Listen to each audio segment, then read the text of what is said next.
জলপরা, তুমি আমার দাদাকে জীবিত করে দাও। হ্যাঁ, আমি ওকে জীবিত করতে পারছি না কেন? আমি কিভাবে বলবো? ওর নাম বল। সোমনাথ।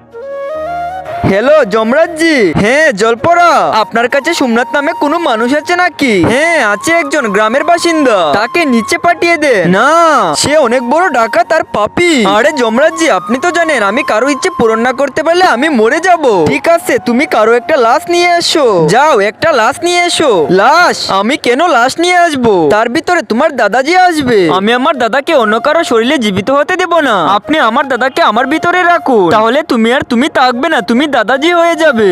ঠিক আছে, আমি বুড়ো হয়েও টাকার জুড়ি তরুণের মতো মজা করব। ঠিক আছে যমরাজজি, পাঠিয়ে দেন। সোমনাথ যাও, তোমার পুনর্জন্ম হলো। আমি আবার ফিরে এসেছি। এখন আমি দরজার ভিতরের খাজানা নিয়ে বড় লোকের মতো জীবন কাটাবো।